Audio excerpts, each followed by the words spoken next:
Olá pessoal, sejam todos muito bem-vindos à nossa segunda aula do Deeper, aliás, nossa terceira aula do Deeper, e hoje nós iremos falar sobre os efeitos da distração, né? Meu nome é Leonardo, fique firme na cadeira, aperte o cinto e bora lá. Então vamos lá, primeiro efeito da distração é o engano.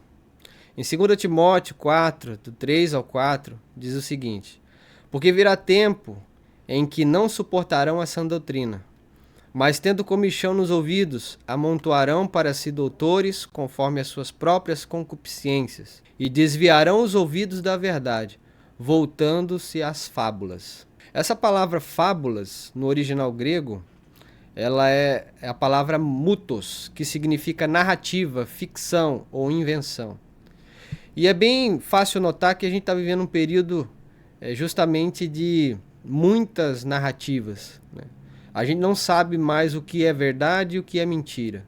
Para você distinguir a verdade da mentira, tem que se pesquisar bastante. E obviamente nem todo mundo tem o tempo de fazer isso, né? Então, o engano é um dos efeitos da distração. Em Provérbios 4, 23 diz: sobre tudo que se deve guardar, guarda o teu coração, porque dele procedem as fontes da vida.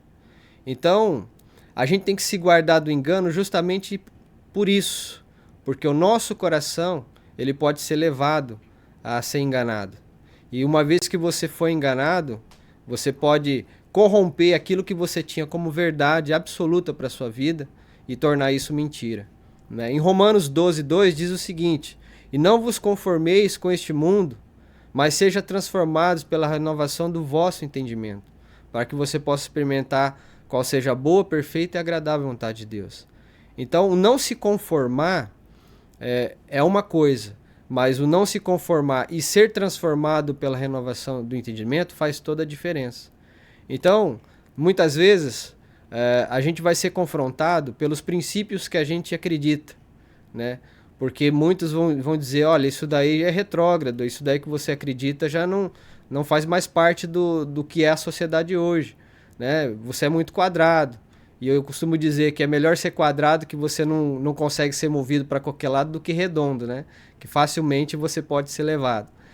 Então, o engano é a principal ferramenta nos dias de hoje. E a gente vê isso claramente nos noticiários, como as coisas são noticiadas, né?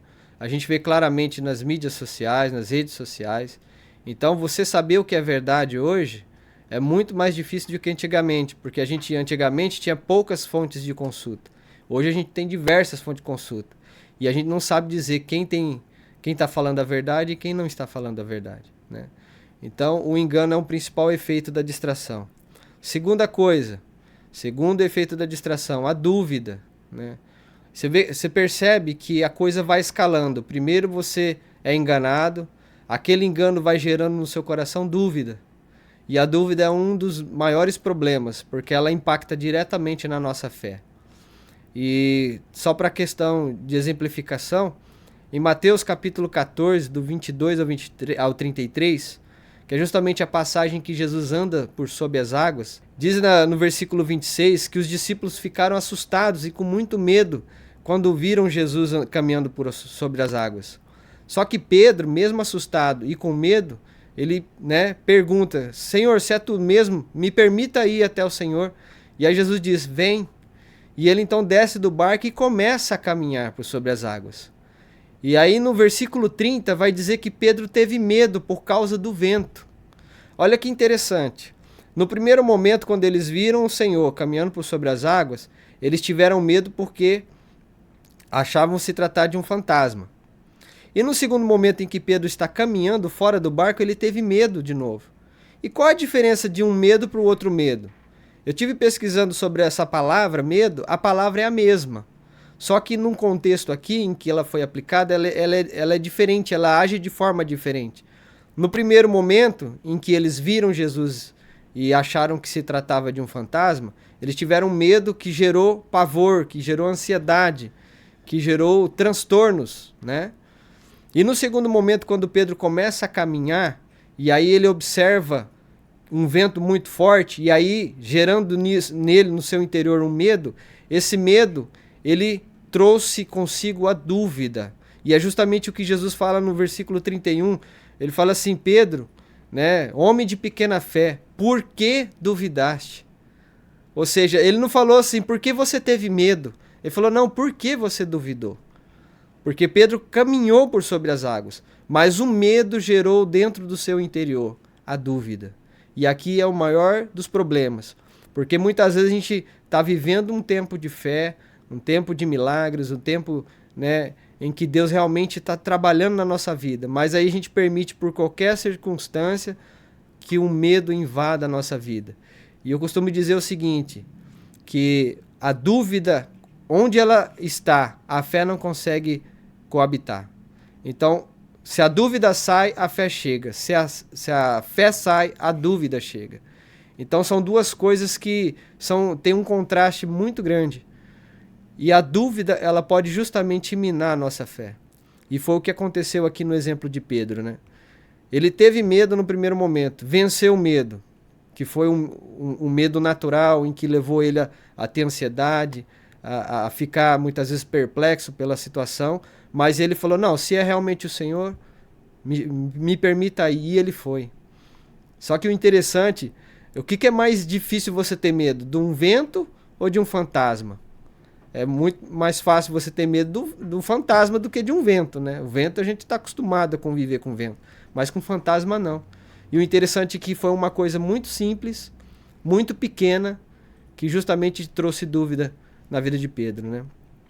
E em Marcos capítulo 9, do 14 ao 32, trata a respeito da cura de um rapaz que estava endemoniado. E eu acho interessante essa passagem, porque no versículo 22, o pai desse rapaz chega para Jesus e fala, se tu podes alguma coisa, aí Jesus, não, mas peraí, não é assim não é se tu podes, tudo é possível aquele que crê. Aí esse rapaz fala, Senhor, então eu creio, mas então me ajuda na minha falta de fé. Que você possa encarar esses exemplos e dizer, Senhor, me ajuda. Quando a minha fé estiver naufragando, estiver enderrocada, me ajuda na minha falta de fé. Que com certeza o Senhor vai estender a mão como estendeu a mão para Pedro e o trouxe de volta à superfície. E a terceiro efeito, né, da distração, lembra da escalada? Você começou, né? A gente começou com o engano, depois o engano gerou a dúvida, e a dúvida, por fim, gerou a apostasia, que é o terceiro e último efeito que pode gerar.